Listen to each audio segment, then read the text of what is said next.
Many of you understand what it means how many of you use any kind of social media? How many of you are on Facebook, for example? Raise your hand. Okay.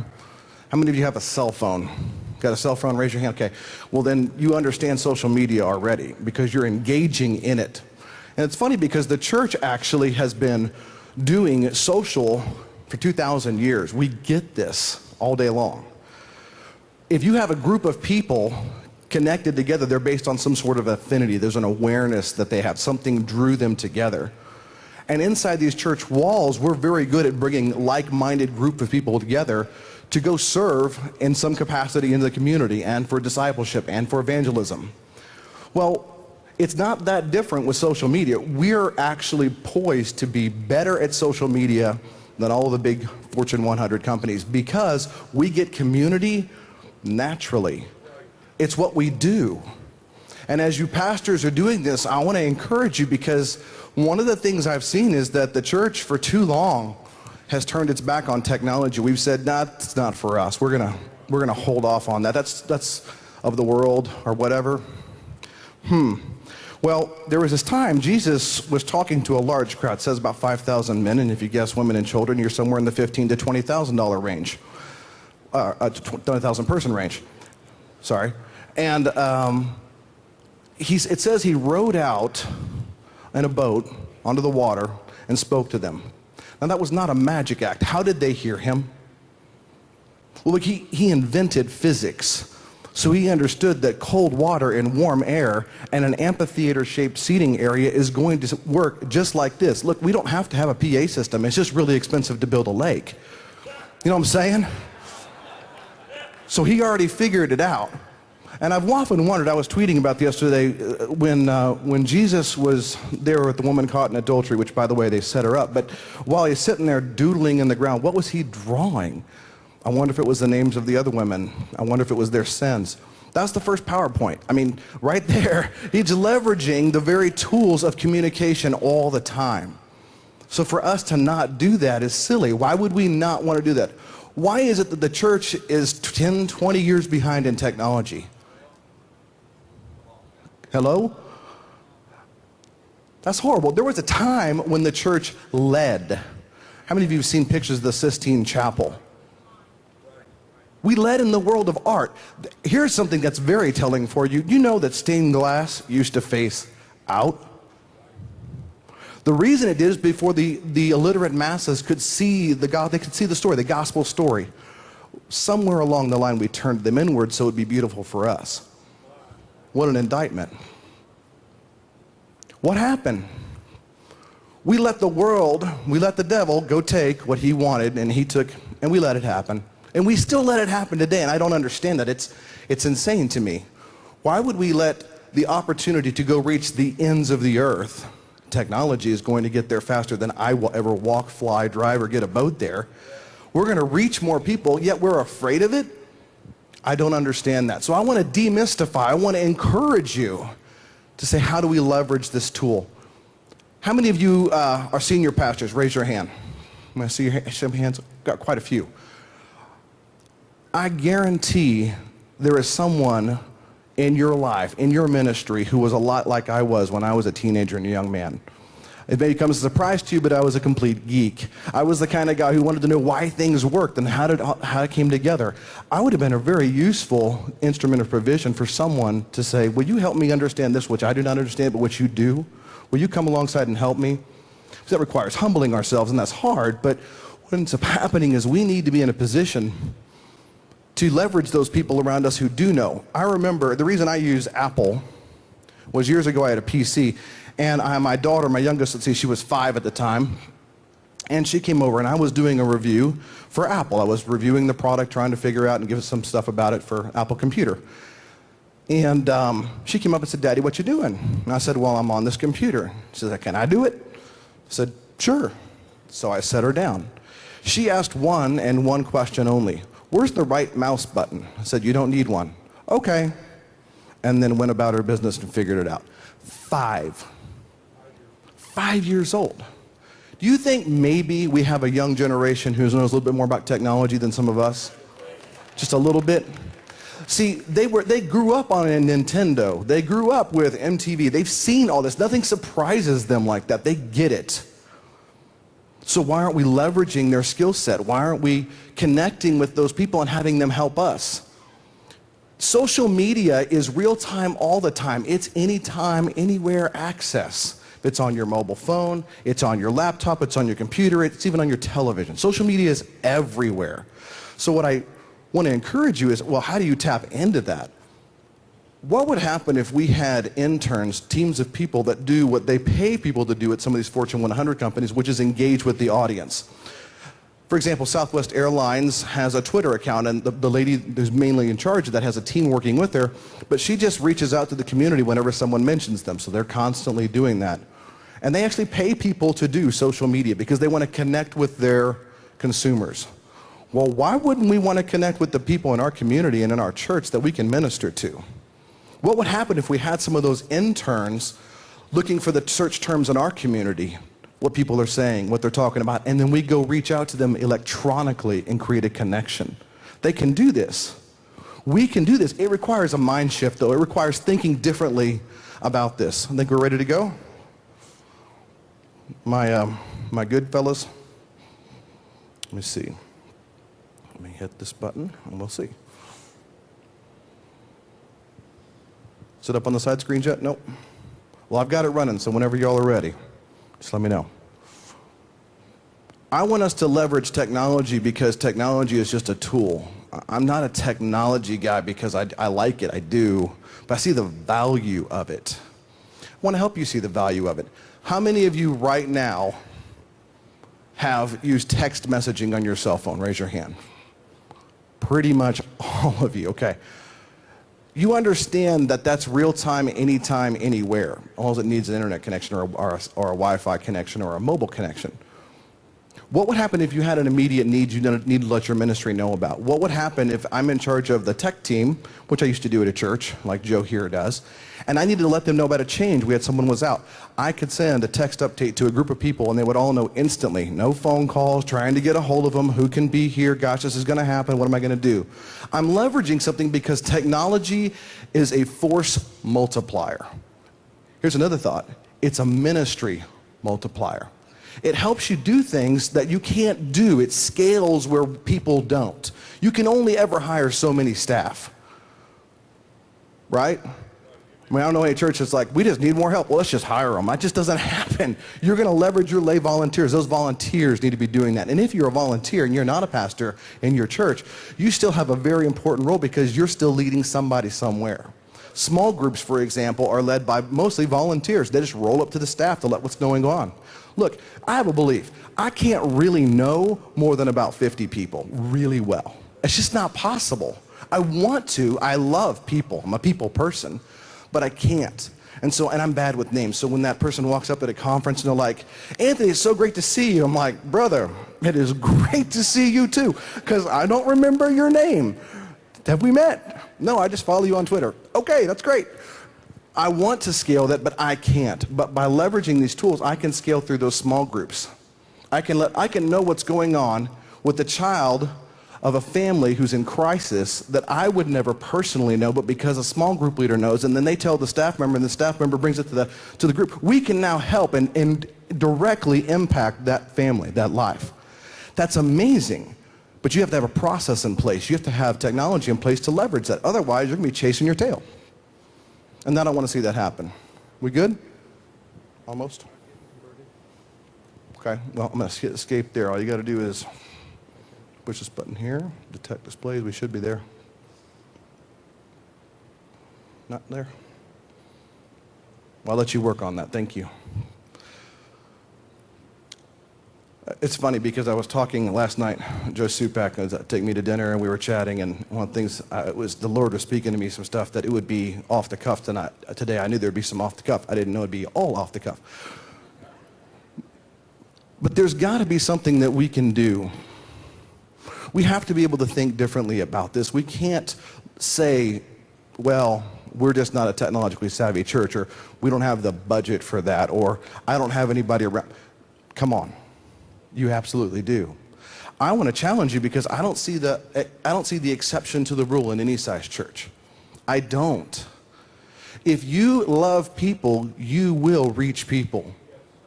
If you want to shepherd people, you will become a digital shepherd if you have to. You will reach them because they care. One of my best friends is Pastor Marcus Burkeen at Gateway Church in Southlake, Texas, where I attend and volunteer.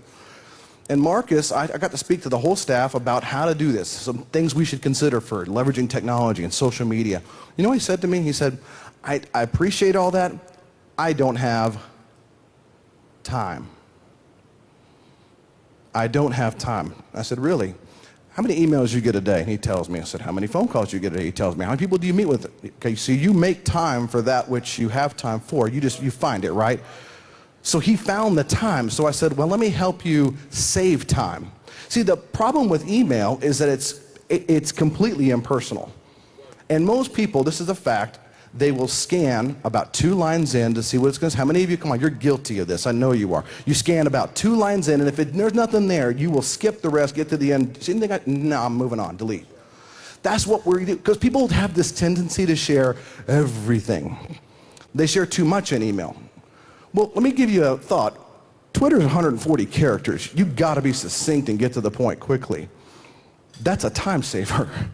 I look at that as a way to say, instead of everything going through email, when would it be appropriate for this channel of communication or this channel? When do I need to pick up the phone and talk to you? There's a time for all that. But understanding how to manage my time, that becomes highly important. How do you do this? Well, part of it is understanding that you don't have to do it all. Now, you have a Twitter account, Pastor, and on that, I see that you talk all the time. What I don't know, it's possible that a lot of pastors have other people that put stuff out there for them because they just can't do it all the time. They have a trusted circle of people that they know have the vision of the house, which is important, and what is important to say. They're not misrepresenting and say, I'm going to say something on behalf of. It's the truth of what the pastor would say. And here it is, I'm going to share that. Or they schedule it. Easy software. You can say, these are the things the Lord's speaking into me, and I want to link to these thoughts, maybe on my blog, or want to have this thought. And then they schedule them so that they're not even near it. And throughout the day, stuff's going out. And it feels like it's real time, but it's not, because that's time management. You have very limited time, so making the most of that really, really matters. So for us, I want to help you think through the implications. Not how, not even really what, why. It's the question we don't ask in ministry. In fact, one of the things you said that, Joni, that really just resonated throughout me was, in church staff, it's hard. It is hard. And that Tom Hanks line was fantastic, because that's so true. I've been on staff at 3 different churches, and I tell you, that's the hardest job I've ever had. It's hard. But man, it's rewarding. But here's a truth that I've come to understand.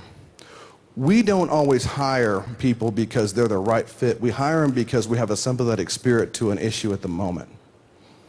The government used to be what I think was the employer of last resort. Sadly, I think it's in many churches today. Because we want to help, we want to do something, but we don't put the right people with the right skill set in the right position to maximize ministry. And so we don't get the results. And then here's the really sad part, we don't even hold them accountable for it. Well, just bless your heart. You're trying so hard. Come on, do something. I need you to be in your gifting, because when you're in your gifting, and you're going to flow in that. It's going to be amazing, the energy that you have and the things the Lord brings to your mind, how capable you're going to be. The results will be there. But we don't do that. You have to align yourself and find and go out your comfort zone to say, who is it that can help me where I am weak? I don't know much about Ross Perot's politics, but one thing the guy is really smart at, he built EDS, and one of the things he did with his board around him is he put a bunch of people around him very much smarter than him in areas where he was weak.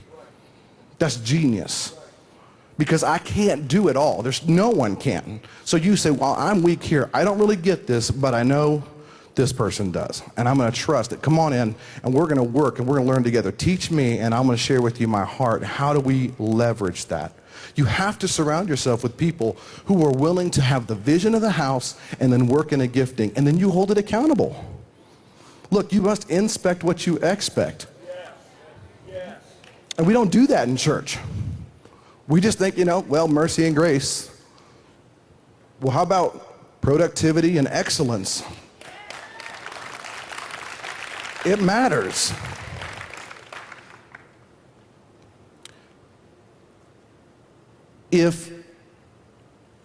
Rephrase that.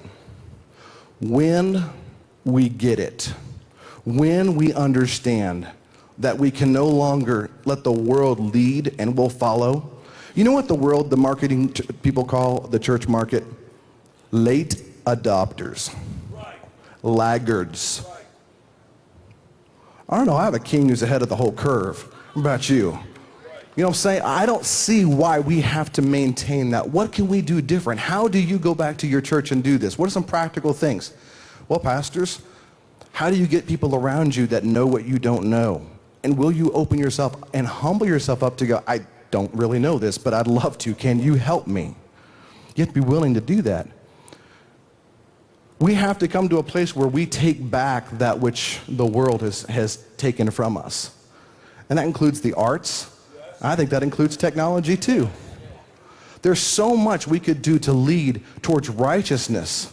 Look, the dollar bill is just a dollar bill. It's neither good nor evil, right? It's what I do with it. Technology is the same way. It's not good or bad. It's what you do with it. The fact that pornography is the number one thing on the internet is because we let it be that way.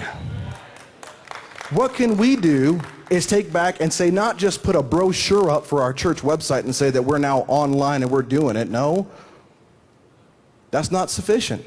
How do we engage?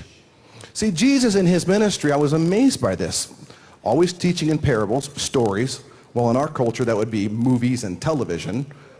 And he's always going out to these places where people are, that they're in some seedy situations.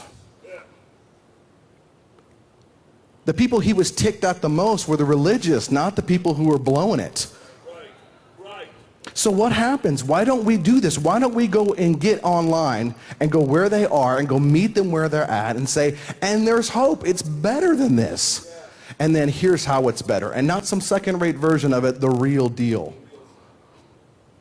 Is this, I don't know, is this just me? Am I just passionate about this by myself? Come on. How many of you want to be able to do something where your community, your church is so impactful in your local community that if you couldn't afford to keep the doors open, the community would pay to keep your doors open? Well, you can't do that if all you're going to do is be insular and keep everything within the four walls and have a holy huddle. You can't do that. So what you got to do is say, how do I get outside of my comfort zone and go do things I don't know how to do? How do I admit that? And then how do I do something about that, right? Does this matter? Does this matter?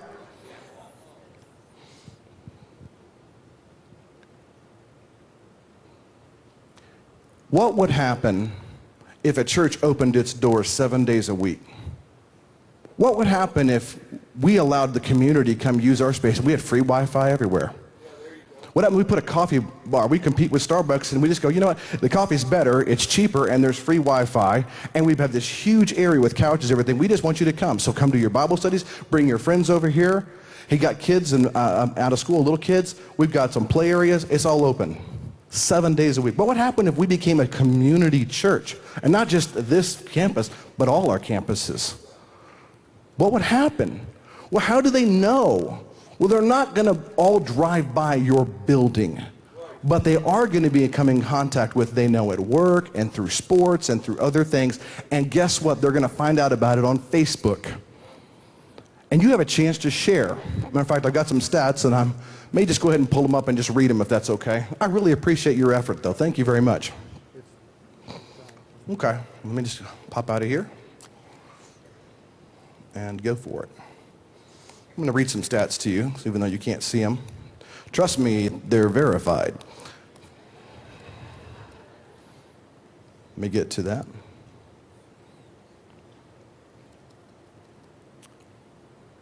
I don't have to go to presenter view since you're not looking at it. I can just be here. I get the cheat sheet. If we're going to be shepherds, then what happens when Jesus says, what do you think would happen? Shepherd has 100 sheep. 99 are still there. One goes astray. Will he not leave the 99 and go get the one?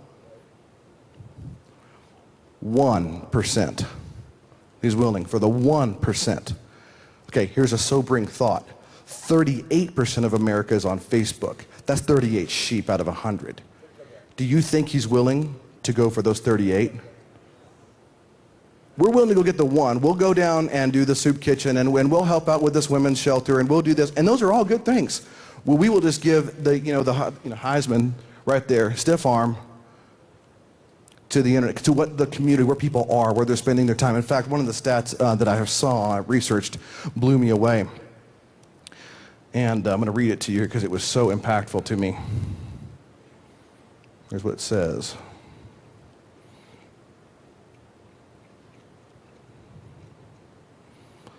If Facebook were a country, it would be the 3rd largest country in the world. 3rd largest country in the world. 500 million people. There's about 400 million, just less than that, here in the United States total. 500 million people. Do you think there's a ministry opportunity there? Do you think maybe that's a mission field? I think it is. Matter of fact, I know it is. Facebook is the #1 social network. And you say, oh, it's for the young kids. How many of y'all think that? Be honest now, don't lie to me. I know you're thinking it. Well, here's a fun thing, one of the facts. Fastest growing number of users, fastest growing user group on Facebook is women 50 plus.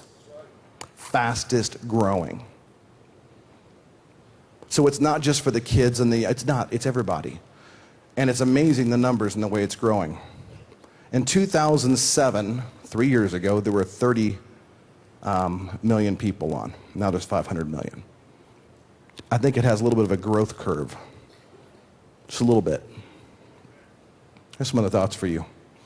The average user has 130 friends on Facebook. 130, that's the average. Some people have a lot more. If I go and reach one of them, and I write to their wall, and we do something, and we have a group, and we invite them, and we pray for them, and we encourage them. If we set up a prayer wall page on our Facebook page, yes, you can do that. Do you think maybe their friends are going to go, man, people are praying for you? Like, do you even know them? Oh, thank you. This church is praying for me. It's just amazing. So I don't just reach the one person, I reach the 130 out of that person. That's scalability. That's huge. What does it take to do this? About 5 minutes and an internet connection. It's not hard. Set up a Facebook page, and it's just one of the tools. Here's a scary thought. As much as I want you to be on Facebook and leverage social media and use text messaging and find ways to think of things like Twitter as ministry tools, I also want to warn you, because right now, on a daily basis, 700 billion minutes are spent on Facebook every day. 700 billion minutes.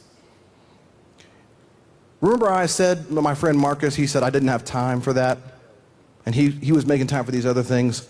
Well, what you have to do is you have to apportion your time. You have to be diligent about where you spend your time, because it's the one resource you don't have control over. You have it, you have to divide it up. When you do your interns and your friends and your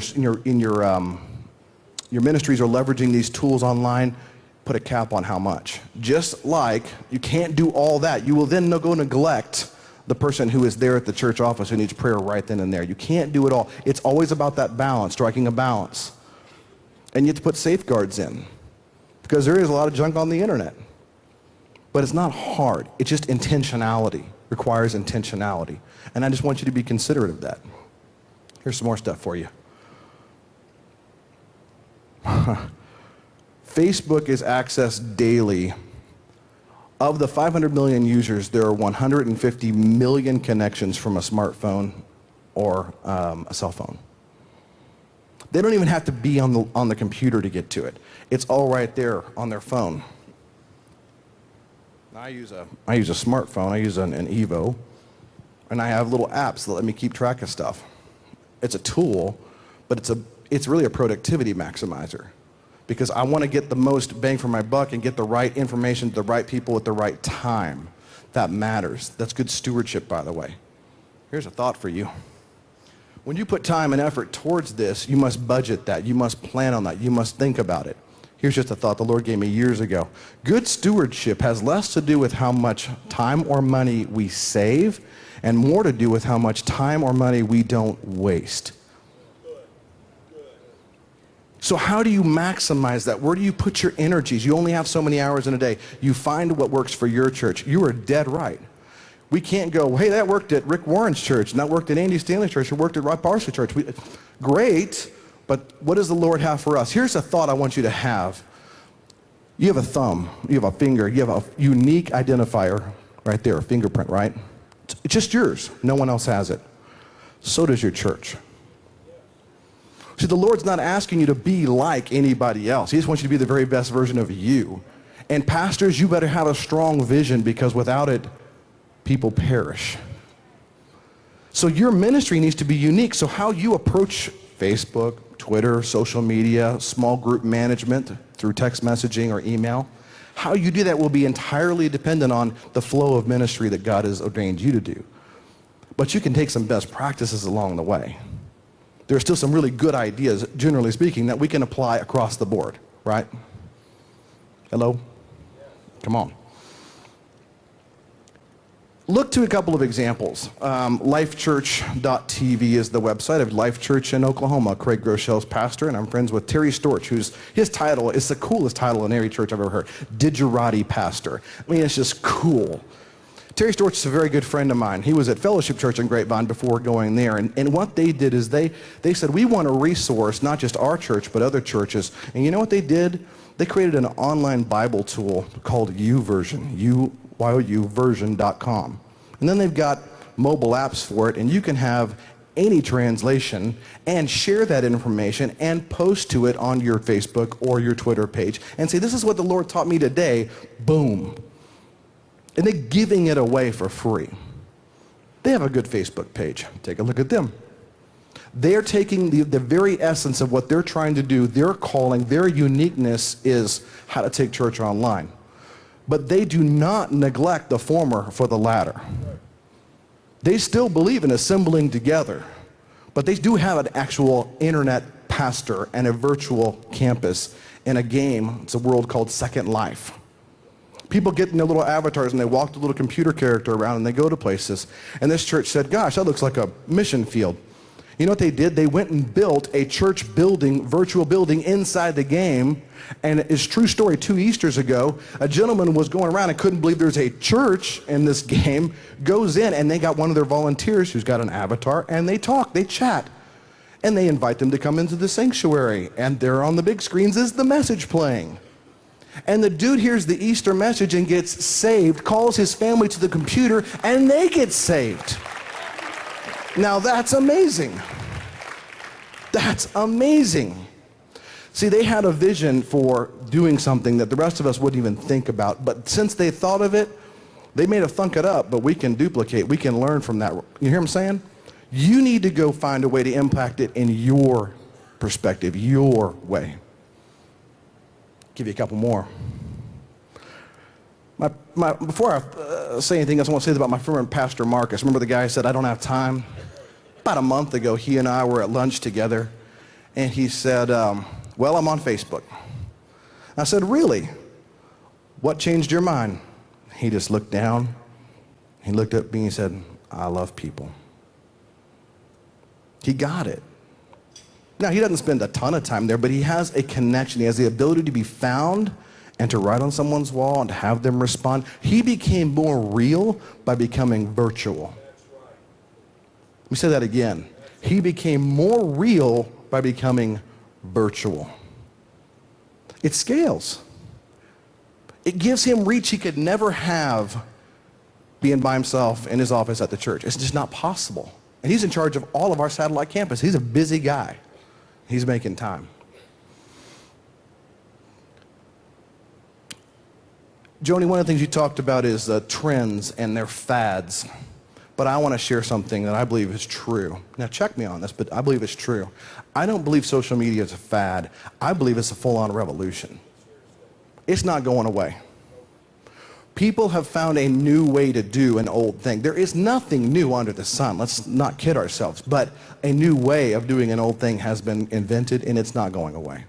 So don't think you'll just wait this one out. You're not going to. You will just continue to be left behind.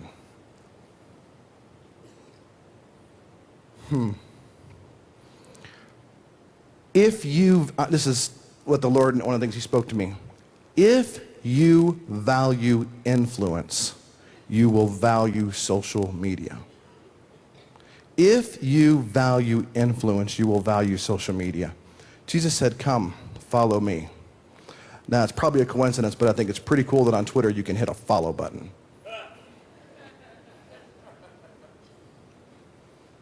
There is a real opportunity for us to say to a world, we're not going to tell you do it on our terms. We're going to meet you right where you are, which is exactly what Jesus did. The only time he's in the temple, he seemed to be looking at people going, you see what they're doing wrong? You see what they're doing wrong? You guys have a bad attitude. I'm going to go take the time, by the way, it was very interesting, took the time to make the whip before he went and turned the tables over. Very intentional. So let's talk a little bit about Twitter. How many of you use Twitter at all? Raise your hand. Be honest. If you're not, that's fine. Okay. I want to encourage you to try. I'm going to give you the same challenge that was given to me by my friend Terry Storch from Life Church. Terry said to me, Anthony, have you tried Twitter? I said, yeah, I was on it. Seems like a bunch of narcissistic people. I really have no time for that. That's what I said to him. And he said, well, I see what you're saying. There's a lot of nonsense. I got a triple soy latte with, I don't care about that. And so I saw that and I said, that's not what I need. He said, I want to challenge you. Go spend a week, and instead of just following the narcissistic things and giving that the stiff arm, you go lead with influence and speak what the Lord's teaching you and share freely and, by the way, transparently, because people smell a fake any day long, and then see after 1 week if it's valuable to you. Well, now, Terry carries a lot of weight in my life. He's a godly man, and I really respect him. So I took him up on his offer. And in 2007, I went ahead and got on. Hello. I was so impacted by it that a couple years ago, I wrote a little book called The Reason Your Church Must Twitter. Because I believe it. Because if you're not willing to at least explore the possibility, I wonder if you're too comfortable where you are and you've got everything you can handle and it's nice and tidy and packaged and neat. And I know that's not the life we're called to. 3 ways you can use Twitter. One is a broadcast. Now, Pastor, I know you do this quite a bit. You have 0 people you're following, but lots of people follow you. It is not practical for a pastor of a church this size to open his account up and have to respond to 4,652 people. That's just not practical. So what he does is he uses it a way to say, here's what's happening. Here's what the Lord's speaking. Here's an encouragement. He's leveraging it as a broadcast tool to extend reach and influence. It's a great way to use it. That's one of the ways to use it. Another way to do it is to create interaction and engagement. Now, this is when I actually say something back to someone. And you don't actually have to do the following thing to do this, but if someone said something that really that's rocked your world, you're like, man, that is good. At so-and-so. Man, that just spoke to me, and this scripture went along with it, or this is what I've learned in my life. And there's a little bit of a dialogue now. Now, here's the interesting thing about it. Unlike email, everybody sees this. This is public. It's public. The third thing is direct communication. And Twitter lets me I hit D space and then this person's name, and I can just send something like a private message just to them.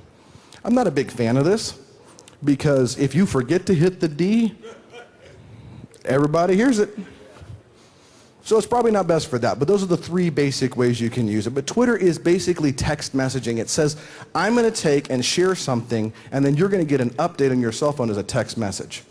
And you don't even have to sign up for Twitter to do this, because they have a short code. If you dial 40404, remember, text something to 40404, that's Twitter. 40404, follow the Real Rod Parsley. I'm now following you, and I don't have to go sign up for Twitter. I just get to listen. So if I want to hear what you have to say, but I don't want to go through the hassle of signing up for Twitter, I just type in 40404, that's the number, a short text code. Then I type follow, the Real Rod Parsley, and then I'm following him. And now I get my text updates on my cell phone. Now, technically, it creates an account for you, but you don't have to manage it. It's free. Free 99 is a good price. You know what I'm saying? I like that price. All right, so let's keep going. There are two other ways, and this is for those of you adventurous enough, you can actually install an application on your smartphone that'll let you manage multiple accounts or keep information and keep updates. So I'm in marketing and communications for my company, and we want to know what people are saying about us, good, bad, and ugly, because we want to respond in grace every time we can. Christian-run company, and we just believe in that. Well, I actually have search terms for anybody, anytime anybody says the name of our company or the name of our product or the name of our CEO, and anytime that shows up, I know about it, and I get a little update, and I go, oh, okay, how do I deal with that? Now, you be careful, because you can get people that just get mad at you, and you get bad press, and you want to go, oh, I want to, pray something down on you, but I'm just going to. So instead, you have to choose what you're going to respond to, but it lets you manage that. It lets you have access right on your cell phone. I wish I could show you the screen. There's a tool called TweetDeck that I use. It just lets have columns of searches. Now, I'm able to engage with people. And by the way, this is what Southwest Airlines does. There's a really famous guy named Chris Brogan. He's one of the big wigs, one of the first big bloggers, and he's got like 1 million followers on his blog. So he's kind of a heavyweight. Well, for whatever reason, he had booked a flight through Southwest, first time ever, and for whatever reason, they sent him a ticket in the mail. That's what he signed up for. He's like, this is odd. Well, he forgot it at home, and their system was not such at the airport he was at that they could just book him in real easily. It became a hassle. So he tweets, Southwest Airlines, I don't think I'll ever fly you again, pound fail. Well, guess what? They have little search terms that say Southwest Airlines and fail. They're looking for people saying stuff like that, so they said, Mr. Brogan, in a matter of seconds. Mr. Brogan, where are you and how can we assist you? He became a fan right then. Okay, you're at this airport. I want you to go to this desk. You're going to ask for this person. They're expecting you, and we're going to take care of this for you. We know we've already missed this flight. We're going to book you on another airline. This is all public. It's back and forth on Twitter. And they take care of him like that. Now, that's just a company in it for the money, but I got to wonder what would happen if we actually ministered like that. What would that mean when someone said, this church, like, they're for real. They actually solved a problem for me. Let me give you a real-world example. This is a sad story, but it's a true one. One of my good friends goes to Andy Stanley's church, North Point in Atlanta, and Brad's a volunteer. His name is Brad. Brad has a pretty large group of followers, but what's interesting is some of the people that follow him also have a large group of followers, okay? What he did is there was a situation. He came home and there's ambulances and fire trucks at his neighbor's house. So he goes over there and it's just turmoil. And what he comes to find out is there was a tragic accident. The dad had come home from work, the family was in the front yard, and somehow the father ran over his 3-year-old son and killed him. Horrible, unspeakable tragedy. So Brad spells that out and basically says, pray for. Well then, due to a unique little thing called retweeting, I shared it, other people shared that, so we took the prayer chain and we expanded it exponentially. Then it wasn't just who he knew, it's who he knew and who they knew. Do you see the exponential reach of this? This is a true story. Within about 2 hours, Brad receives a message back saying from a family, says, can you put me in touch with that family? The same thing happened to us and we want to minister to them. How in the world are you going to connect something that completely random and tragic? But through that technology, they had someone who could speak very directly. How many of you could even, I couldn't speak to that. I have no idea. I would be heartbroken and I want to do everything. Well, then the next step of that was Brad's small team from his church went over and ministered. They said, we got your meals covered. We got transportation for the rest of your kids covered. What can we do? And this family's not church going. They're not Christian. They knew Brad, went to church. They weren't interested. They got real interested. Do you see the value of real time? Do you see what can happen when you leverage the ability to share a request and then meet a need in a real and tangible way from people he didn't even know? That's amazing. Therefore, go and make disciples. Therefore, go. It's not the great suggestion. It's just not. It's the Great Commission. Well, if we're going to go, we have to go where they are. Ladies and gentlemen, the sheep are online. You've got to go where they are. You got to be a digital shepherd. You're going to have to find a way to get past the comfort creep of, I don't really know how, but I'm going to start. I'm going to try. And I'm going to resource myself with people who know more than me, and I'm going to trust and have some help around me. That's important. But it's because you're committed to people. My friend Pastor Marcus said, why'd you change? Because I love people. I know you love people. You're not in ministry if you don't love people. And if you are, I wonder why you're in ministry. I think maybe you just like got guilted into something. You know what I'm saying? I mean, it's hard. But if you love people, you will reach them, and you'll do whatever it takes to reach them. Look up a couple more things for you here. Let me pull this up.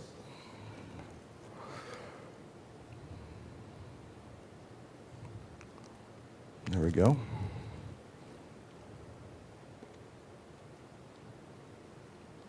Okay. If you are going to have an impact, you first must have a defined goal in mind. Because here's the key. Here's what happens. This is true in life. But a lot of us get fired up about an idea and we start doing. We're putting action feet to it, right? That's good. But we don't necessarily have a goal in mind. And even if we had a goal in mind, there typically isn't a strategy. So what I'm going to warn against is ready, fire, aim, right? You need to have a strategy. If you don't write it down, it doesn't happen. So write down, what would it look like for our church and our DNA, our way of doing things, to do this? And brainstorm, dream, have a vision. Write out that vision and say, okay, to accomplish that vision, these are the resources, people, whatever. These are things we'd like to accomplish, and these are the dates. Because a goal is not a goal unless it's measurable and time-based. It's just an idea. The difference, Andy Stanley says in his book, Visioneering, is an idea is something that could be, but a vision is what should be. And that's strong. What vision is the Lord giving your church, and then how do you apply that in each of these channels? How do you do it in your local community? How do you do it inside the four walls? How do you serve your region? How do you serve the world? How do you do this? You have to have a strategy, and a social media strategy is doable.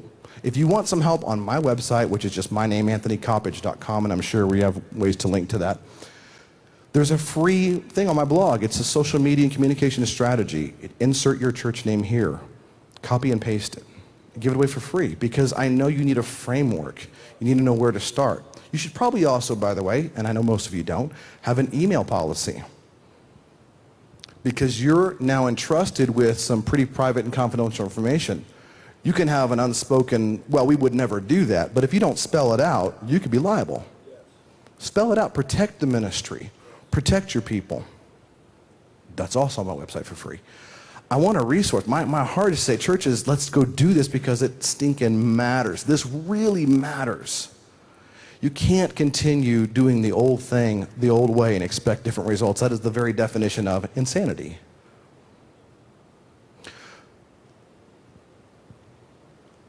I wonder how many of you would agree with this.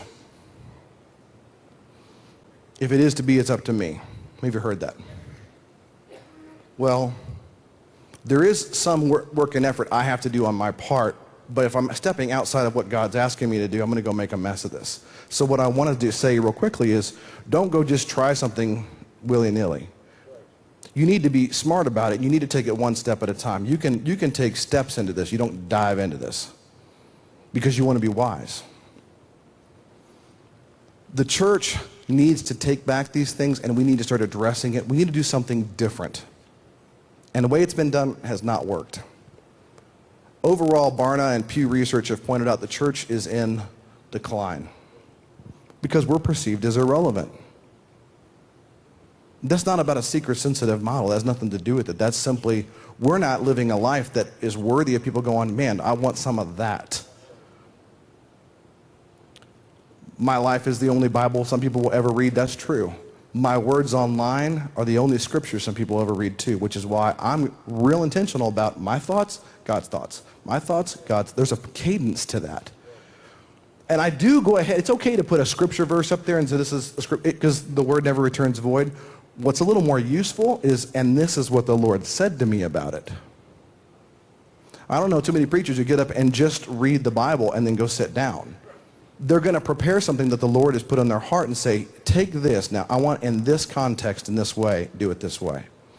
So Jesus is talking about The needle going through the eye of a camel. Why? Because in an agrarian culture, they all understood the lunacy of that. They know what a camel looks like. They know what they all got it. He spoke their language. So we need to be able to speak with hashtags. Pound this, pound that, to pin things, to make it searchable, to make it relevant for people's lives. If it's not going to be you, then who's going to do it? Because churches aren't getting it done. That sounds harsh. I don't mean to be harsh. It's just honest. I watch churches go halfway all the time. And it breaks my heart. You don't have to have gold-plated anything. You just got to have a gold-plated heart. Say, God, how do I go do this for you? And I'm just going to be available. Here I am, Lord. Send me. And then he will. That's the funny thing about God. He doesn't need your ability. He just wants your availability. So applying this matters. Now, I had a whole fun presentation with some silly things on there, but I'm kind of glad it didn't go that way. I want to help you understand that it's not just possible, it's a mandate. It's a mandate. We have to stop ignoring the culture. Speak to them. Go where they are. Speak their language. Exhibit something they don't have and a method that they're used to. Jesus did it all the time. I don't know why we don't. All right, I wanted to make sure at the end I had some time for some question and answers. So I love doing that because this gets kind of heady and techie, and I don't want to be techie. But I do want to know if there's any questions. I would love to take a few minutes here and just answer them to the best of my ability. So if you've got a question, you can just speak it up, or if you guys want to do microphones, that's fine. Otherwise, I'm going to assume that it was so good that you got it all, and you're going to go knock it out of the park. I'm pretty sure I'm not that good. Got a question right there. Yes, ma'am. Hi, I just wanted to know how do you start? I mean, if you're not really, I come from a very, very small city. The church, we're doing things, you know, it's almost dinosaur age. And I want to know what would be a good start? Would you just say maybe starting with a Facebook page, or where should you start? I would start with a Facebook page because just about everybody gets onto Facebook nowadays. I mean, it's just a huge percentage of people. So it's an easy place to start.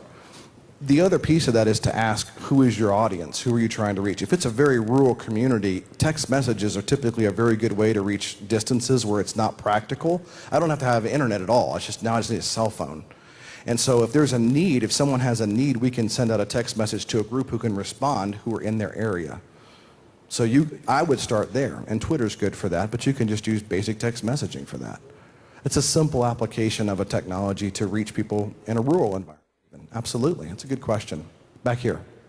I want to know, what do you think about, I have a Facebook page, but I'm very selective on choosing my friends. I see people have like 1,000 friends, so as a pastor, should I, individuals that want to be my friends, should I open up more for that? Let me answer your question with a question. Did Jesus ever tell anybody they couldn't be his friend? He accepted everybody. Now, it's totally okay to put on there, you know what, thank you so much. I wish I could respond to everybody. I just can't. But I appreciate your thoughts and your prayers. That's not unreasonable. They will understand that you can't just sit there and just go through every Facebook update. Though I did notice recently, you were on there and you were having people during an event put in, and you were right back and forth, right like that. And you know what? He doesn't have to do that every day, but when he does do it, man, it goes miles towards, Pastor, that Rod Parsley responded to me. That matters. He humanized himself. Yes, sir. They're scheduled.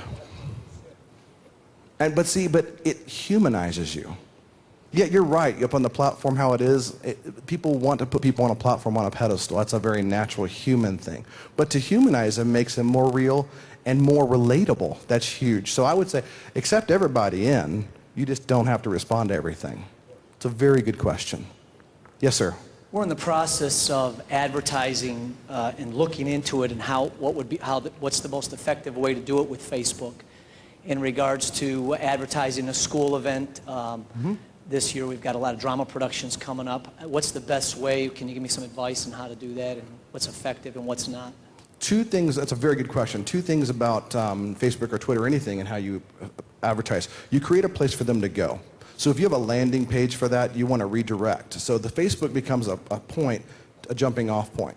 You can also set up calendars and groups and events right on Facebook and then send to your followers, people who are following you, an invitation to be a part of that event. And then it gets it on their calendar and gets it all synced up. But another thing, I know a church that swears by Facebook advertising. What they've done is they're able to pick, because Facebook lets you choose, I want to put this ad, and then you pick the demographics, even the region. So it wouldn't hit me in Dallas if they're in Charlotte. I would never see the ad. They wouldn't waste money targeting me. So you can geographically target. You can also demographically target. So if you were doing a women's event, you would only have it go to women. People who sign up says female in their profile. Male would not get that ad. So you can then very specifically set those ads, and they're very inexpensive, like pennies per ad, per impression. And that's a pretty good way to bring involvement. The key is always to expand the reach. My friend Brad, who had the terrible tragedy, that wouldn't have probably happened. It probably wouldn't have that one person who had had the exact same situation had the reach not been so big. So the greater your reach and the greater their reach, the better the possibility for impact. Does that make sense? Okay. Yes. Hi. Hi. This is more of a statement about Facebook. I hear a lot of people who are on Facebook talk about rejecting people and deleting friends because they're discouraged about, or they're aggravated at the negativity on their pages. I just wanted to add, for people who feel that way about deleting friends or not adding friends, that there is a thing on Facebook where you can be friends with someone, but you can hide their statements. If they're cussing, if they're doing things where next to their name there's a hide button. That's right. You hide where you don't have to be reading the things that they're saying, but they have to read the Word of God that you're putting on there. They have to read the edification that you're putting on there. But you don't have to see their negativity. That's exactly right. Simple. And it's so easy because there's so many simple free resources out there. You can just get online and do search for this. On my website, I linked to quite a few, but there's a lot of people that have written the how-tos to get you started. Another question? Did I see one? Thought I saw someone walking. Pastor, you got to have a question. I have lots of questions. Give me one.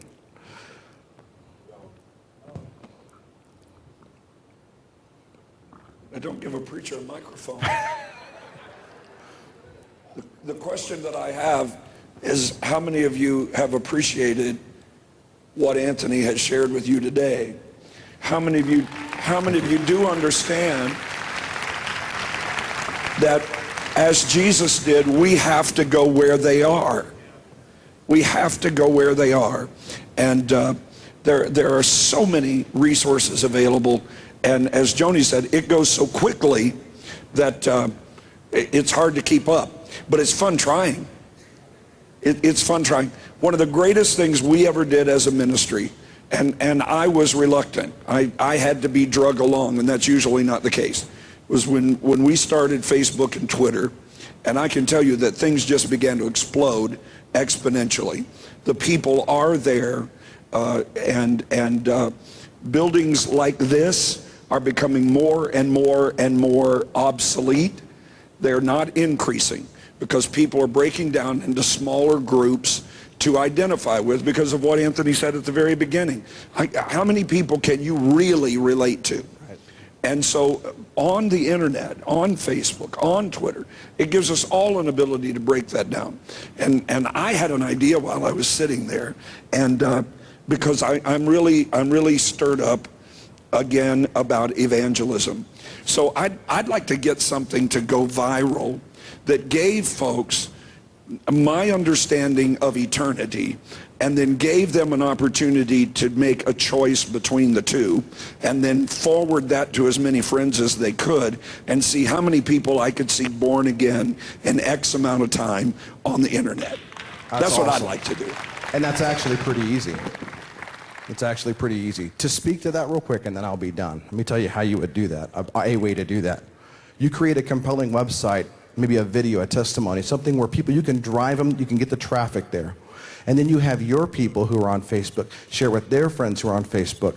That's how something goes viral.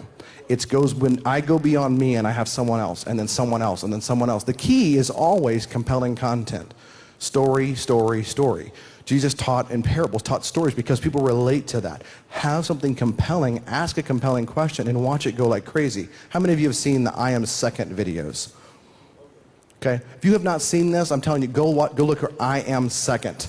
And they take people that you would know, some people you wouldn't, but a lot of celebrities and some famous folks, and it's why they're second and why Jesus is first. And it's simple. It's a simple white chair, one light, but it's compelling. And it draws people to that. You create something like that, you will have people making decisions. And then you can say, and now contact this, or if you'd like to be on our prayer wall. So you can continue to link and link and link as far and wide as you want to get the response mechanism you need.